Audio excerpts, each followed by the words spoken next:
The broadcast is now starting. All attendees are in listen-only mode.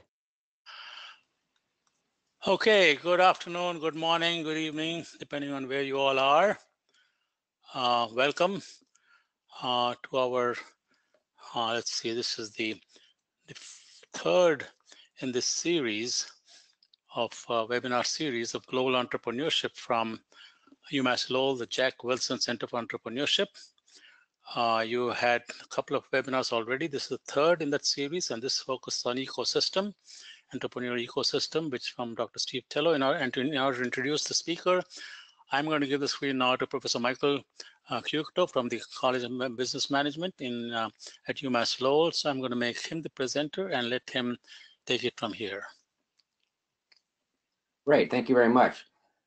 So again, welcome. Thank you for attending this third webinar series. And in this one, we're going to be focusing specifically on a case study, our own case study, our entrepreneurial ecosystem here at UMass Lowell. And there's a beautiful picture we were just talking about. That's our Manning School of Business, brand new building, about 2 or 3 years old. I'm Professor.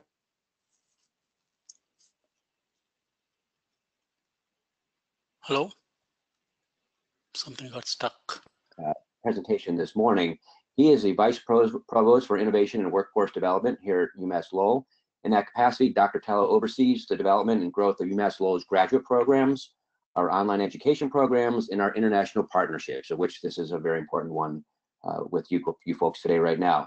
Dr. Tello has been instrumental in many ways in leading the university's success over this past decade, including the rapid growth of M2D2, our medical device accelerator, innovation hub, incubator, the Student Difference Maker program, Riverhawk Venture Fund, Deshpande Symposium, and he's also a tenured professor and a colleague of mine in the Manning School of Business, where he did found our undergraduate and master's entrepreneurship programs.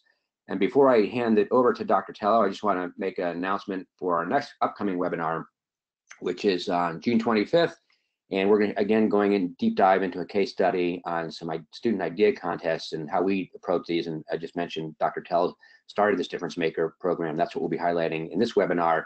And again, more information, you can contact Ashwin Mehta, and there's his contact information below. So again, thank you all for attending. And now I'm going to turn it over to Dr. Stephen Tello. Thank you, Michael. I'm going to make Dr. Stephen Tello the presenter, and he will click show my screen, and he will be ready to go. Yep, you all set, Steve? All set. Yep. Very good. Well, thank you very much. I'm really excited to be here, and thank you for this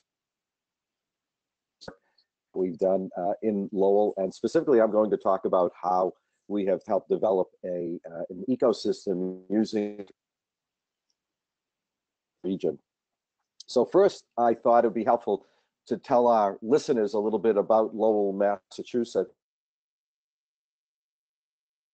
a post-industrial gateway city. It's about 40 miles north of Boston, Massachusetts, on the east.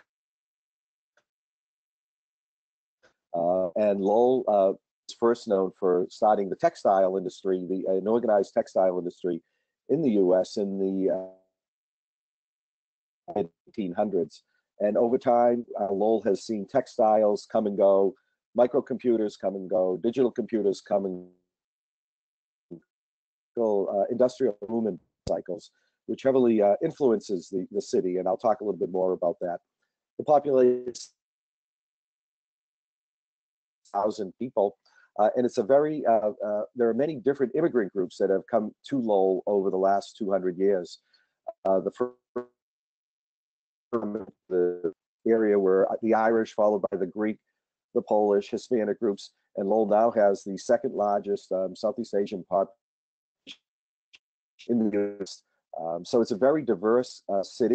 42% of the residents speak English as a second language, and close to are born. And so that has influence on the way people engage and support and work with each other. The great news is Lowell celebrates this diversity. Largest free folk festival in the United States every year in June that is really celebrates the different cultures, and then throughout the year we have many different So it's an interesting city in that regard, and I'm fortunate to have worked here for the last 30 years. So that's a little bit of University of Massachusetts Lowell has its roots in the textile industry and in engineering and in teacher prep. In fact, institutes of the university were the Lowell Normal School, which was formed around 1894 to provide teachers, school teachers, growing population of mill workers, children. And then around 1897, the Lowell Textile Institute was founded to help train engineers who would work and support and maintain and build those textile mills. And then over the years, those two campuses merged into, let's see, Lowell State College, Lowell Technical Institute. They became the University of Lowell. And then in the 1990s, they merged into the University of Mass.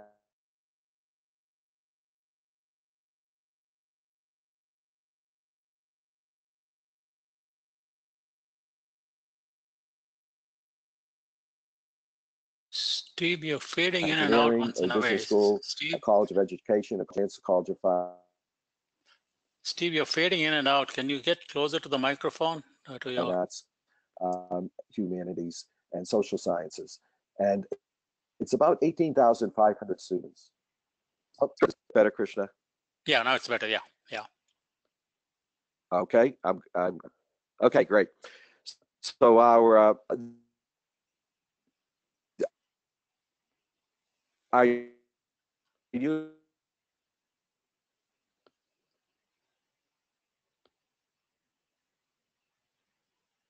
university roots are in sort of a very professional orientation programs.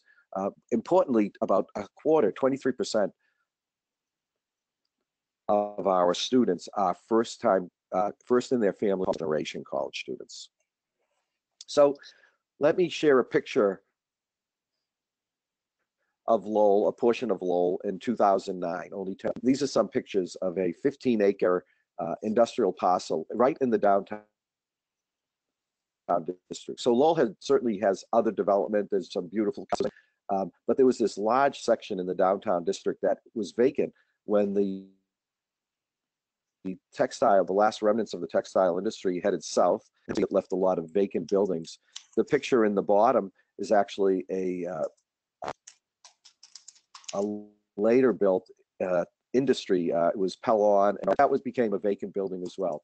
And so there was a large area in the city where there was no job growth, no economic development, and it was really a blight on the city.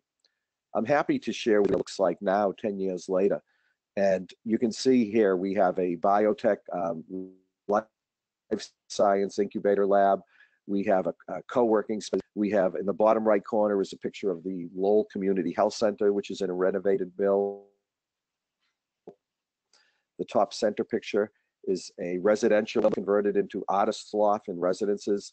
And in the bottom left is that same industrial factory building we had seen on the prior page, and that is now a unit facility. On all 4 floors, we have different startup space. We have a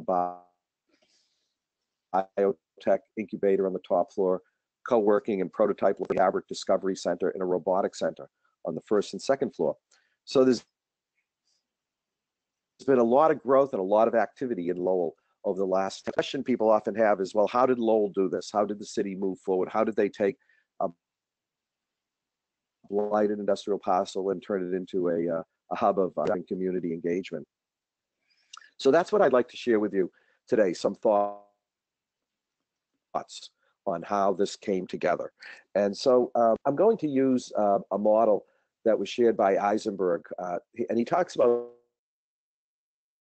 this concept of the entrepreneurial ecosystem, and the idea to use entrepreneurship as a driver of economic development. And there are different elements, and we were very fortunate to have a number of the whole community, things that had developed over the years that allowed us to help move forward. And Eisenberg identifies 6 elements supporting an entrepreneurial ecosystem: a conducive culture, a culture, a group of people, a will in a region to support business, to support industry, enabling policies, so policies, political policies, government policies that support the growth of, and also leadership. So policies alone are insufficient. You also have leadership at the local level that supports the growth of an ecosystem, and infrastructure supports, and I'll talk a little bit more about those. Certainly the university and the local community college or institutional supports industry, as well as some business organizations that help to support the growth of the ecosystem in Lowell. You have to have human capital, people who want to work, people who are innovative and creative, or people who can be trained and taught about innovation and entrepreneurship. You need access to capital to support the growth of the ecosystem, and then venture-friendly markets. And what's interesting, as we think about Lowell over the last decade, I think in saying the core elements, the first four: conducive culture, enabling policies and leadership, institutional supports, and human capital. It wasn't as clear in the beginning that financial capital and venture-friendly markets were present. And this is not uncommon in gateway cities. There are a number of gateway cities across Massachusetts, and frankly, in any post-industrial region in the US and other parts of the world. Here, cities that have lost the businesses that once supported them. And so you have people who are interested in building. You may have infrastructure to work, but you don't necessarily have the funding or the leadership to move it forward. So I'll talk a little bit here about how Lowell has brought. So let's look at the first two items. A conducive culture. So the is from 2009 to 2019, but Lowell had actually been through a number of industrial or economic recessions. The textile industry was booming up until the 1920s, 1930s in Lowell. And then those companies started to move to the side. Back then, close to 100 years ago, Lowell felt the economic pressure of having a major employer or a group of major employers just leave and move to another part of the country. They relived that experience in the 1970s and the 1980s. In 20 miles north of Boston, Lowell was part of the microcomputer boom and the technology boom that hit Boston. And we had one company, Wang, which is a global microcomputer company, which was headquartered in Lowell. There was another company, Digital Equipment Corp, which was from Lowell. They were both significant major employers in the microcomputer boom. And both of those companies closed down in the 80s and 90s. They shift to the desktop PC, to the internet economy, and they closed down. So again, Lowell went through this experience of losing jobs in a relatively short time. I mean, these shifts occurred in about 5 years when suddenly the technology and industry demand shifted in business. Now, it was a painful lesson, but Lowell learned from those lessons. And I often refer, and many of us refer to the bootstrap culture of the city and in the region. And what we mean by that is there are a group of people who are willing to roll up their sleeves to get the job done. And when an employer leaves, the people in the city start thinking about, well, what can we do next? What do we need to do next? How do we move forward? An example realized itself in the 80s was when the mill buildings were empty. The city actually worked with the national parks into a national park. So Lowell actually has one of the first industrial urban national parks in the country, where you can take a ride through the canals of the city. You can see an operating mill with the old style loom set up. And so they used something that had been vacant and empty for a number of years to value. They turned it into a tourist industry. They turned their mill spaces into the artist industry. And more recently, we've started to turn those spaces into entrepreneurship startup areas. So there was a culture in the city. And I think in part it was due to the mix of immigrants that brought different ideas and brought them to the city, as well as to the old guard Lowell, which was committed to growing this city as well. There's also policies and leadership in a city that that work with those people, that help bring those people together, that help garner the resources forward.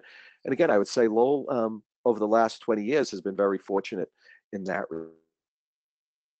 regard. And over the last 10 years, there were a group of folks that came together to really help accelerate this renovation and rebirth of the city. So certainly, it's called the Lowell Plan. And if you Google the Lowell Plan, you'll find they have a set of slides.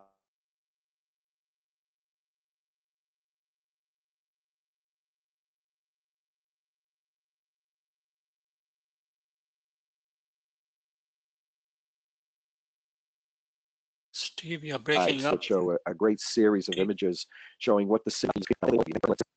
Oh, I'm sorry, I'll try that again. Yeah. How's that? Is that better? Yeah. So I will continue and hope that's sounding a little bit better. Yeah, please go ahead. Yeah. So the Lowell Plan is a group of civic leaders that have come together and actually work to drive economic development and renovation in the city. New higher ed leadership 10 years ago in the city. The university had a new come on board, Marty Meehan.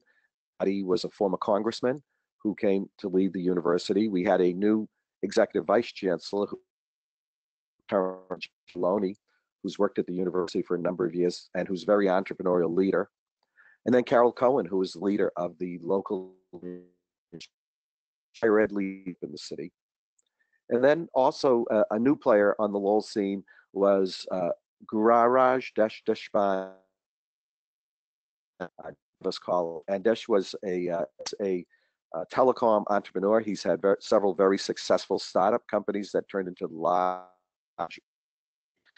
And he and his wife Jayashree, the Deshpande Foundation. And about 2010, 2011, they came into the city to create Merrimack Valley Sandbox with a $5 million donation to help jumpstart entrepreneurship in the city. So Lowell was fortunate in that it had as well as higher ed leadership, and then new engaging entrepreneurs and philanthropists who wanted to see the city move forward. Another element in Eisenberg's that Eisenberg discusses in building this entrepreneurial ecosystem are infrastructure supports. And these did not all exist in 2009, but they've come together very nicely over the last 10 years. The university's commitment to growing a infrastructure in the city is very real. Our medical device incubator is added as a 10,000 square foot medical device incubator. We've added another 14,000 square feet in that old mill building we looked at, and it's full. We opened both of those facilities within 6 months. They were full at capacity, and we're looking. Success of the medical device incubator led to the creation of the innovation hub, or iHub, which is a 10,000 square. And then, as you've heard referenced earlier, our student difference maker program is a student entrepreneurship program that engages all students in some type of entrepreneurship. You'll certainly hear a lot more about difference maker next week at the next webinar. For every student, regardless of their different discipline, whether they're a business major, an engineer, a nurse, or philosophy, all the problem they care about. And then Difference Maker will provide mentoring and funds and help walk them through that innovation and entrepreneurship pipeline. Moving beyond the university, we certainly see the support of the Deshpande Foundation, the funds that they bring to support entrepreneurship. Sandbox is now a program called eFall, which helps develop community entrepreneurs and connects them to mentors who can move their venture.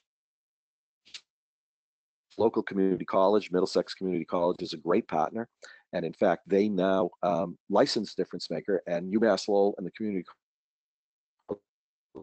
supporting difference makers and moving students through that entrepreneurial pipeline. And then finally, Lowell, the university, and our partners and Lowell government funding. So the build out of M2D2 and the Innovation Hub were supported by a $2 million grant from the Life Science Foundation. So it's important to have some funds to build the infrastructure, but then we have to figure out how to support these projects. And that's where my money and then helping to develop the business models that support these innovations. Of course, and human capital is a very critical element of the entrepreneurship ecosystem. And it's, well, it's critical. It's also the reason for doing this. We want to build and grow and enrich people's lives. And that's what our ecosystem. So we can look from different perspectives. There are different types of human capital. Certainly the university and the community colleges can provide the profession, train and develop the professionals who work in the region, who build the companies, who bring new innovations out to the marketplace. They're an innovative working group. We also have ACT students. So we graduate students, but we certainly live with students from 4 to 6 years. And those students in their life where they can take entrepreneurial risks, where they can move ideas forward. So we look at how do we bring our students into the path and help them move forward.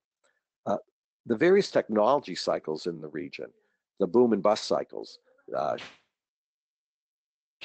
the microcomputer industry, to the internet industry, to the life science industry, that also means there are many experienced business people, entrepreneurs in the region who can help startups think about how to move forward.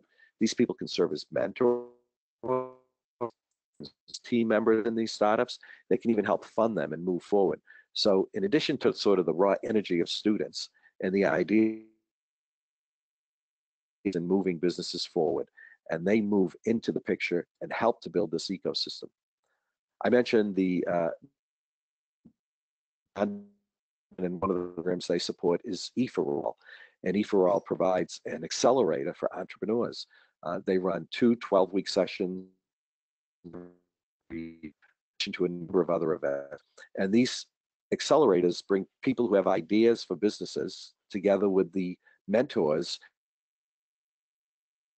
And then finally, being 40 miles north of Boston, the sort of the life science capital of the world, but it did take us a while to leverage the resources of Boston.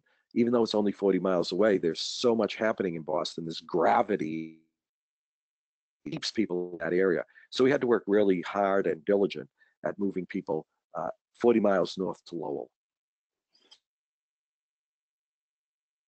2 pieces, and I want to say that these pieces were harder to access. Infrastructure, human capital, those were pieces that were present in Lowell and ready to go and had been experienced. But bringing capital and venture funds was a challenge. And personally, I started working with the medical device incubator back in 2008, and it really wasn't until about 2000 actually angel investors coming to the city to see the startups in our medical device incubator. We're very successful at it now, but it's these investors that there were resources coming. Now, there are different types of capital, and I've sort of linked these across because I think it's important. Oftentimes when we think about startups, we think about angel investors, venture capitalists, and IPOs, but that's at the end. Those funds are not needed in the beginning to move ideas forward. In the beginning, you can think about prize funding, $500, a couple $1,000. We spend a lot of time thinking about how we stage funding into these companies, how we stage prize maker program is at the very early idea stage, we use small amounts of funding to move them forward. The E for All Accelerator, idea stage, smaller amounts of funding. As the person and the group and the team emerge and the concept emerges and proof of that concept moves together, then we can start to think about larger investments in that company. And it may move from 500 or 1,000 up to 5,000 or 10,000. Maybe there's a grant. Maybe we can find a foundation or an organization or government organization that will provide a grant. We've been very fortunate as the city of Lowell. I mentioned the Lowell plan earlier. And there's also an organization, the Lowell Development Finance Corps, which is in Lowell. And in the matter of about a week, 2 weeks, they went to the area banks. Each bank made a financial commitment, and they've created $1 million for companies, startup companies that come into Lowell that locate in the incubators we've created. When those companies graduate and move into the city,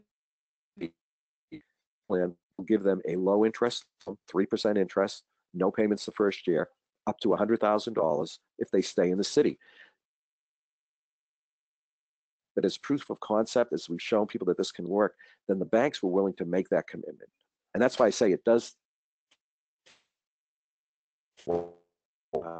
get the different funding elements in place that the startups need to grow. Then we start to look at angel dollars and venture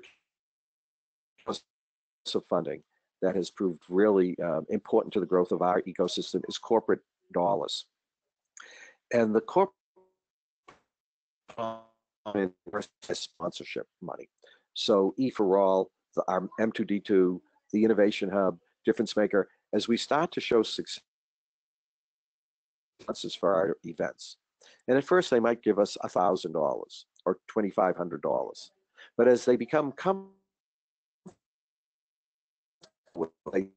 and they see the energy and the potential of these companies, then we can talk them into increasing their support.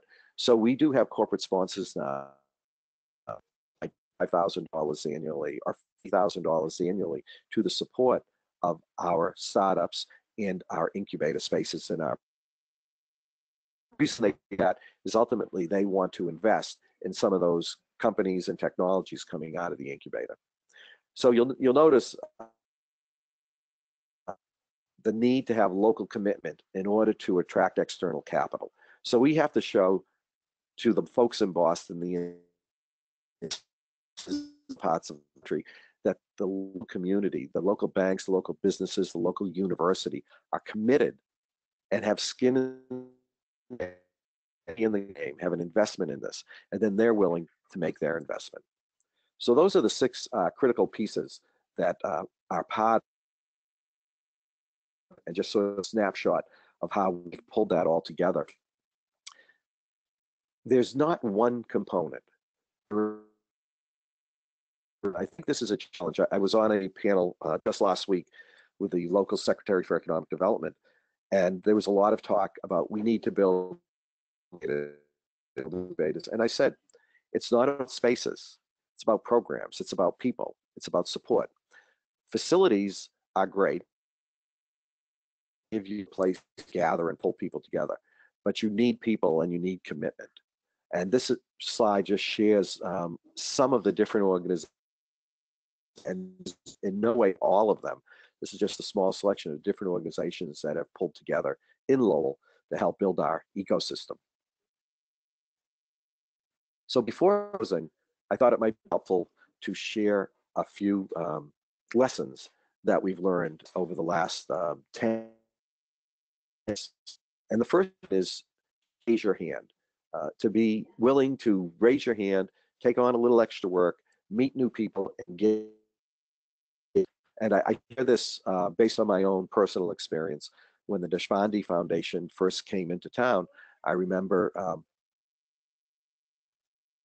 the dean of the business school, who's this group coming in? What are they going to do? They're creating a center for entrepreneurship. Shouldn't we be involved in that? And she's, do you want to do it? And I was an assistant professor with a lot of work on my plate at the time. I'd already been working with the medical device incubator. And I raised my hand. I said, yes. And I ended up serving on that board for 8 years and have developed a long-lasting relationship with Desh and Jayashree and the foundation, for me professionally and for our community. So don't be afraid to raise your hand. Early collisions offer long-term benefits. Well, when people first start working together, particularly groups and people who haven't worked together before, sometimes they cross into each other's territory. And I'll share one example. When the Deshpande Foundation came to town, Catalyst, and the Campus Catalyst engaged students from the University of Massachusetts and 3 other. At the same time, we were building our own Difference Maker student program. And there was some confusion. Well, should students go to Difference Maker or should they go to camp? Happening at the campus, and they do it. Maybe there was some suspicion and people were worried about brand confusion. To listen and to learn from other people really meant that we were able to build much longer term relationships. So now actually chooses the Difference program. They've licensed it and they use it in some of their own programming. We have a wonderful, UMass Lowell has a wonderful foundation where we actually now bring our students, this program, GE2, actually brings students back and forth between KLE University. So those early collisions that we were unsure about really had a long-term benefit for us. The convening function is important. What I mean by this is that it's really important to bring partners together regularly, to meet in your space, to meet in their space, pull people and plan competitions and events and celebrations together. Open your doors. This one is sometimes challenged. The university is seen as an ivory tower, and there are policies and practices that may make it difficult for someone from the community group to use the makerspace or to use the meeting space. And what we learned is that it's really important to share our spaces, to share programs, and then also to leverage and use other people's programs and spaces, because it helps build. So then you discover there are projects you can work on together. It's important to be open to other models. There is the university technology transfer model where you take intellectual property and you try to push it out of the university. But I would say we were less on the business model canvas, so to learn about other models for developing entrepreneurial ideas and moving them forward. And that was critical. And I'll close with do not overlook the invisible opportunities. And by this, I mean those opportunities that you first start a relationship with another organization. So being able to be patient, to build a relationship, new opportunities will over time. So with that, I just want to share that much of what I've just discussed with you is summarized in a chapter. I have a chapter in that book. It's available from the National Association for Community College Entrepreneurship. And if I did not invite you all to consider joining us at the Deshpande Symposium on Innovation and Entrepreneurship in Higher Education, this in Lowell, Massachusetts, we'll have a chance to meet a lot of the people I've mentioned in this talk.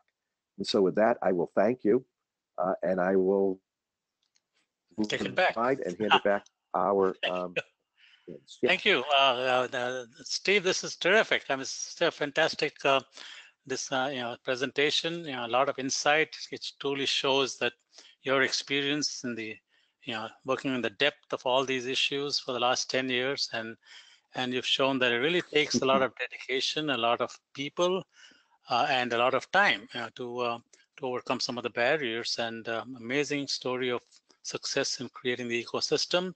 I will open this up now for discussion, and also maybe Michael might want to make a few comments also, and while people are trying to think of texting in, so you can all text in. Keep in mind that there is a control panel in which there is a text feature where you can put in chat messages or questions in there. Send your comments in. We would like to have a discussion, a dialogue for the next 15-20 minutes. So please join us. This is very important for the not just for this Lowell area, but I think for all of you who are in different parts of the world. I think the time has come for us to push the idea that entrepreneurship is a key element of any university, and the students should be encouraged to think entrepreneurially, innovate, and if they have the right ecosystem like this being provided at UMass Lowell, and inspiring faculty who can help them move forward, they can make a huge difference in generating jobs and keeping the economy going in the right direction. So bring in the questions, just text them in. Michael, would you like to make a few comments? And maybe Tom or Daniel? Go ahead, Michael.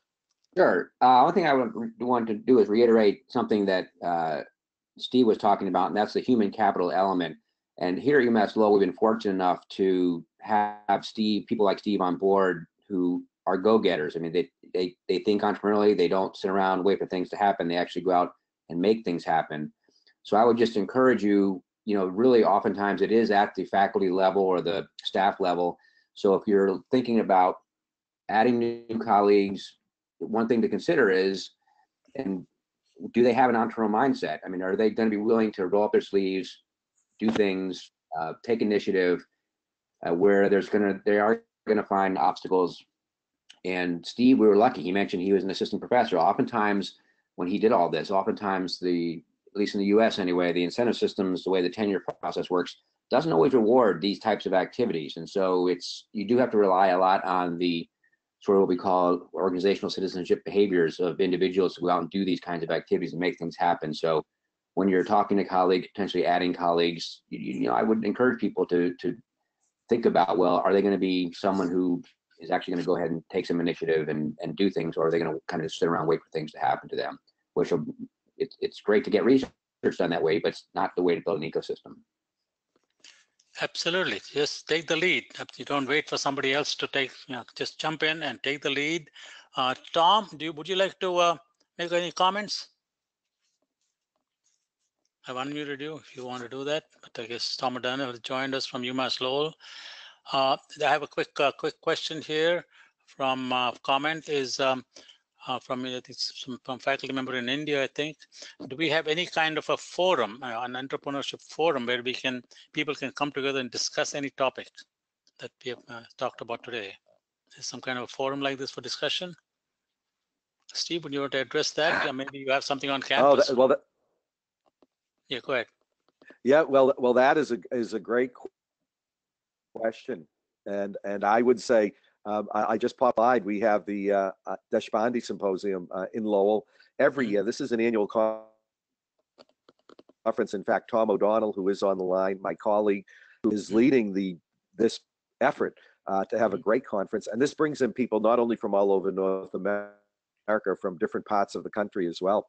And beyond that, there are a number of events like this in the U.S. and in other parts of the country. But this is a great one for getting together, talking with folks, and learning from their lessons. And in fact, when we started this 8 years ago, that's how I learned. I went to other people's conferences. We visited other people's campuses. We've probably hosted 50 visits or more to campus, so people could learn about our ecosystem, could talk to us about it.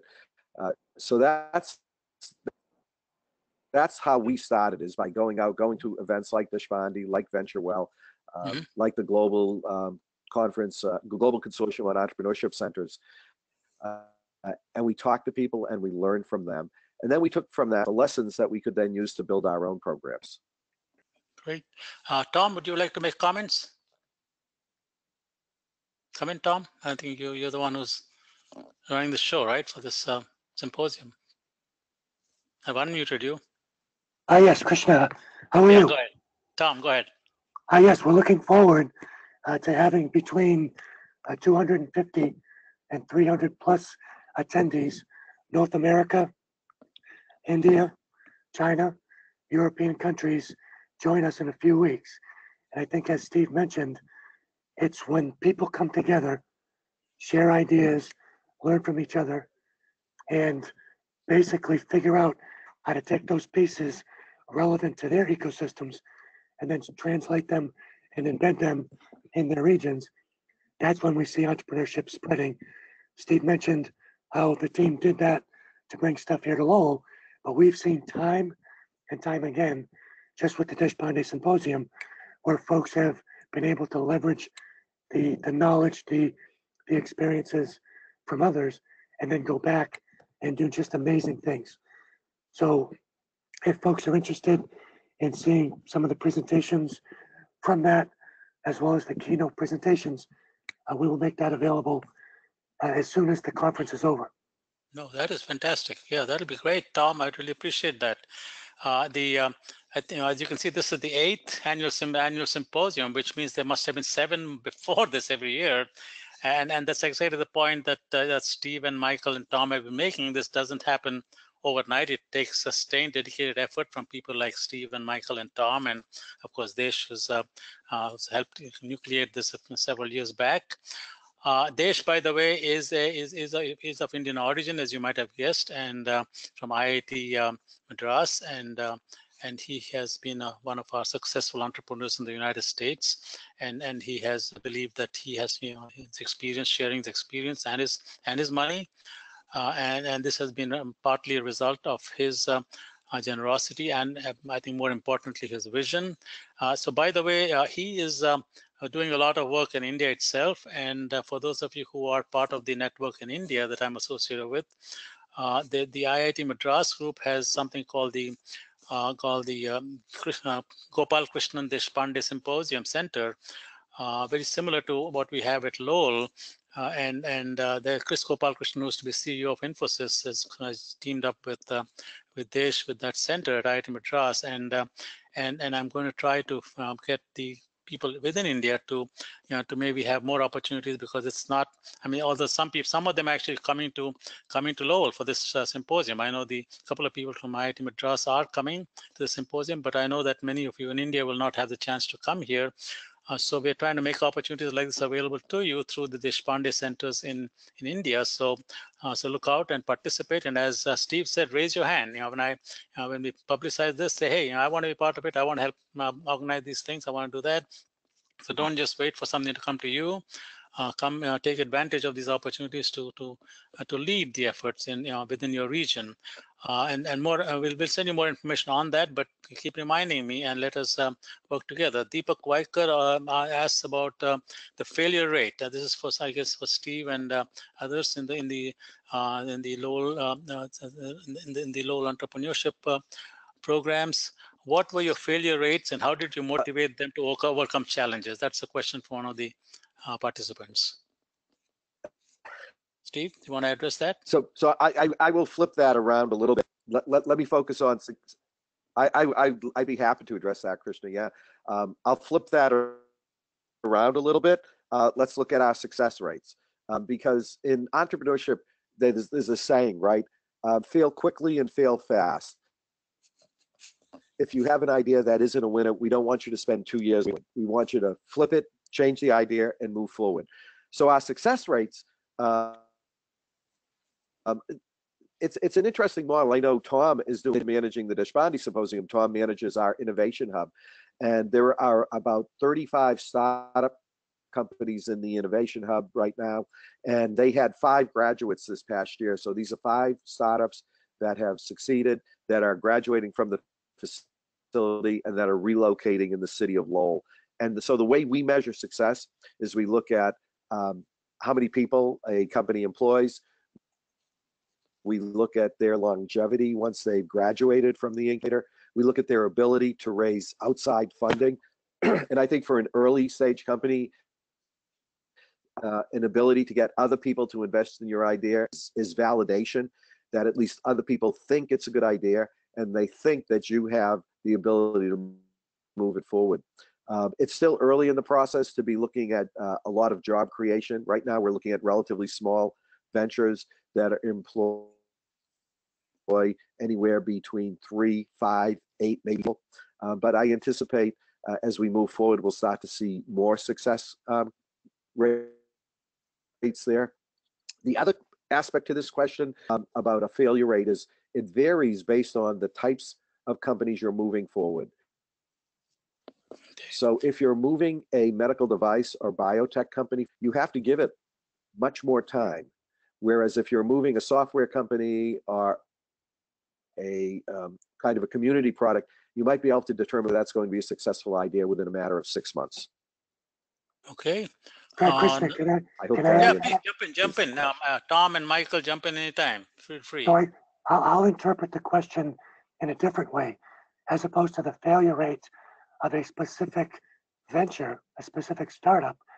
I was thinking almost that the question had to do with the failure rate of having to establish a successful ecosystem and the programs and activities that go into that more broadly.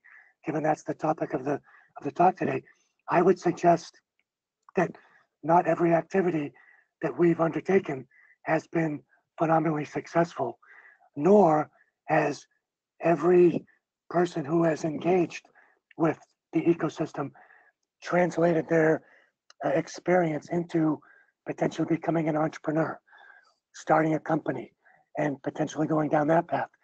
But the whole mindset around innovation and entrepreneurship and thinking differently and engaging in these communities have so many corollary benefits in addition to potentially startup companies.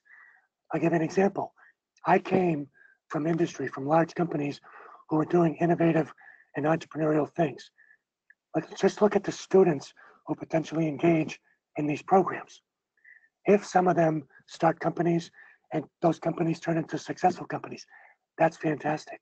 But a large number of them, if at only they walk away with that entrepreneurial mindset and the ability to see opportunities, know how to build teams, capitalize on those opportunities, seek resources, and build those opportunities more broadly, there are so many large established companies who would love to hire them and engage with them, because both large companies and small companies need to be innovative, need to be entrepreneurial.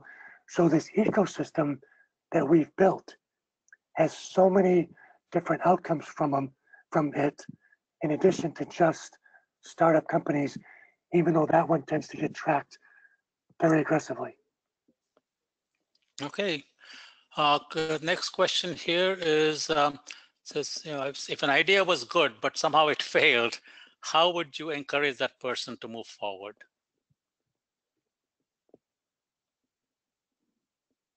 That makes sense. I mean, so I think this is kind of thing that people face. Krishna, I'll start with that. Yeah, go ahead.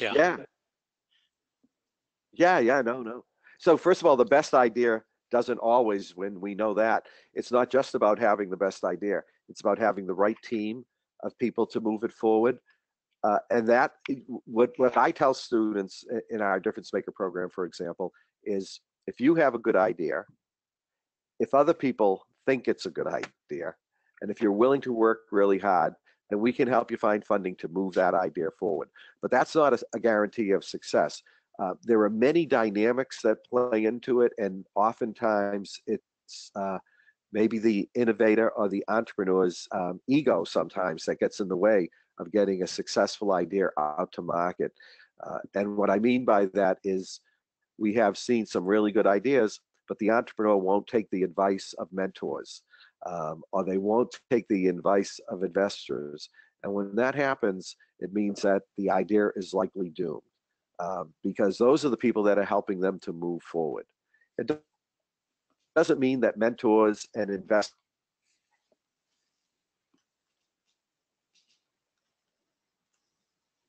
to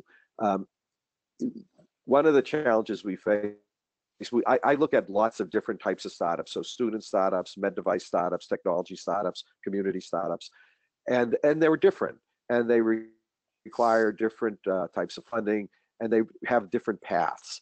And so I think one of the challenges with researchers at institutions, for example, is they invent something and they think, okay, great, this is the best invention ever.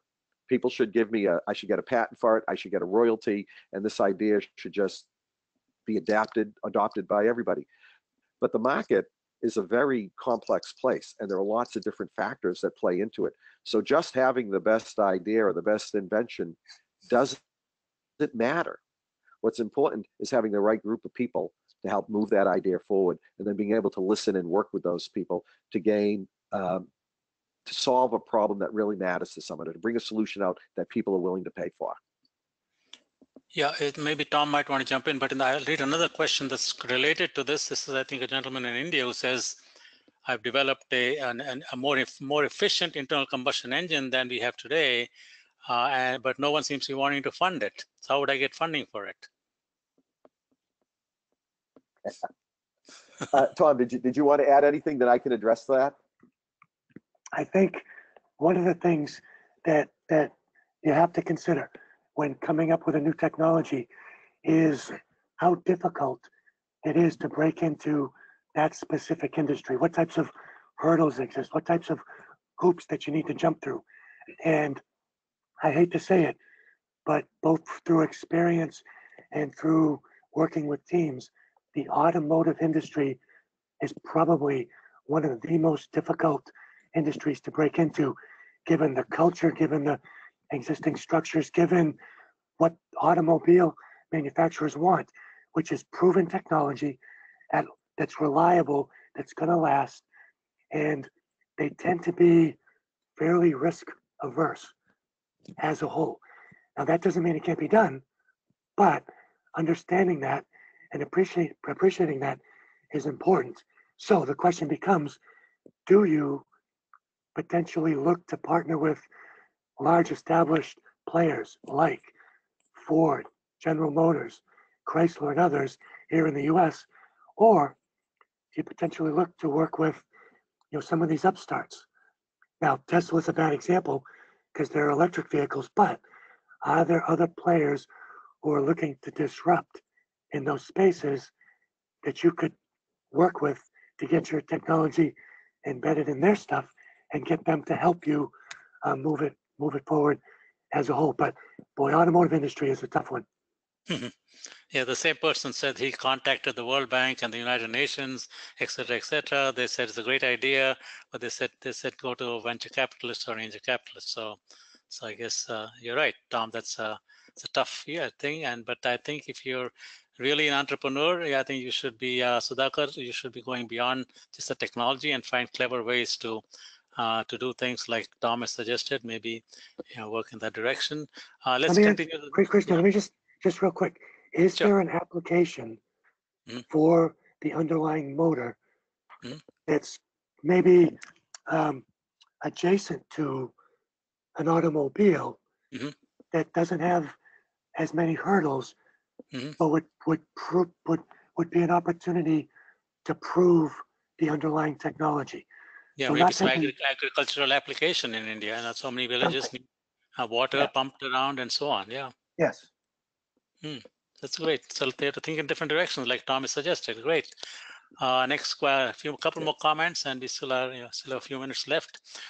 Participation in such ecosystem helps, even as an employee, the ability to do things more differently and efficiently. It helps an employee. So Anil is making a point that participating in this kind of innovation entrepreneurship ecosystem is not necessarily for starting up new companies, but actually doing a better job of your own as an employee of a company, because that's where innovation can be helpful to come up with new ideas in your own company and your own job. So thank you, Anil, for that comment. I think we'll agree with you there. Another comment: how can we make people believe in our business so the idea we developed goes ahead? Okay, so again, it's a question of how do we convince people to move to take us seriously, I guess. Let me read another question and then maybe open it up for final comments and about these or others. What role does societal traditions and culture play in establishing entrepreneurship centers and colleges, particularly in India, where campus placement is a tradition and culture? For example, I mean, what Deepak is referring to is that most engineering colleges in India, the students assume they're going to go in and after 4 years get a job.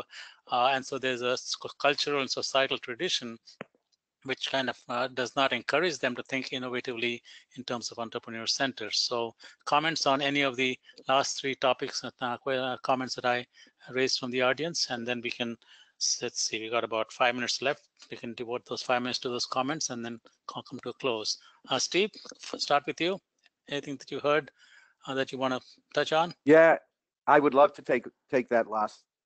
Yeah, I would like to take that last question on because I think that's really important. If you come from a culture that doesn't necessarily encourage and support risk and really wants you to follow that path of security, listen, that's not any different than what we faced in Lowell. And it was the reason I mentioned the 25%, 30% first generation college students is because those students are not necessarily looking to take risks in a startup company.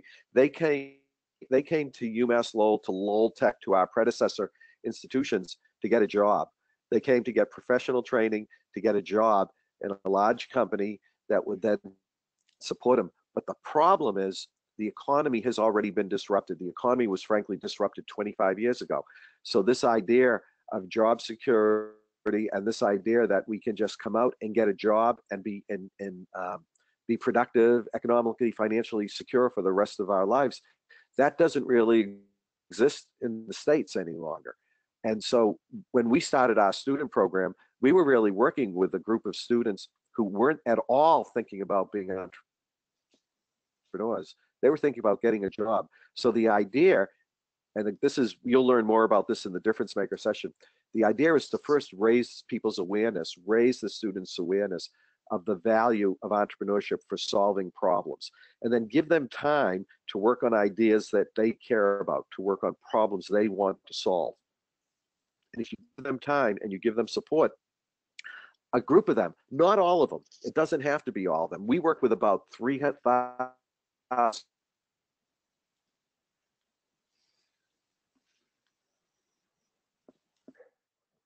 $1,000 idea challenge. Okay, so Tom, you want to make a We'll few go comments? into our boot camp.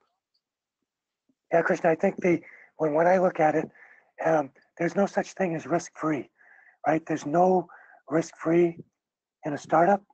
There's no risk-free, at least over the last 20 to 25 years, there's no risk-free in the corporate world. So part of a successful career is this constant looking for opportunity, assessing risk, and those opportunities can come up in established companies and startups, either as the entrepreneur, as an employee, and ultimately navigating that in the course of a career is something that all of us need to do. I have 4 kids. I tell them almost every day, okay, you're in charge. If you have an employee mindset in this day and age, even if you're going to go work for somebody, I think you're putting yourself at risk. Always be looking at addressing needs, solving problems, creating opportunities. And if you do that, either at a startup or an established company, you will be in demand. You'll do well, whether the culture supports it or not. If you can develop that mindset, I think you'll do yourself well. Okay, thanks, Tom. The slide that's in front of you gives you an email address. This is Ashwin Mehta, who is, does a lot of the work related to this global entrepreneurship program. He's actually right now, I think, at the airport or on a plane headed to China after one of these programs, I believe. So Ashwin_Mehta at uml.edu. Please email him additional information on these webinars and about all the programs that we are talking about in these webinars, and he'll connect you to the right person at UMass Lowell and our network. I'll give this opportunity now to Michael. Michael, to kind of you started the introduction. Why don't you end it up? Okay, Michael, come in. Yeah. Great. Thank you very much. So just like there's nothing risk-free, there's also no secret sauce. There's no one way to be a successful entrepreneur, get someone to buy into your idea. That's basically your job to do that. And so one thing I would just emphasize in closing, what we emphasize a lot in these seminars, is to think less about the technology, think more about the benefit. Think about how you can validate it in the marketplace and demonstrate that validation to potential investors, potential customers. And really that's what your role is. And so hopefully these webinars give you insights into how to do that. But again, you're not going to walk away with a cookie cutter approach how to be successful. It's up to you to take this sort of initiative that we hopefully instill in you and give you some guidance through these webinars. And we can hopefully maybe use our own selves as an example for some of this, but ultimately it's in your hands. So thanks again for attending. We hope to see you again at one of these upcoming webinars. Thank you very much. And thank you, Michael. Thank you, Steve, and thank you, Tom, for a very invigorating discussion. And thank you, and have a good day and good night or good evening, wherever you Great. are. Thanks.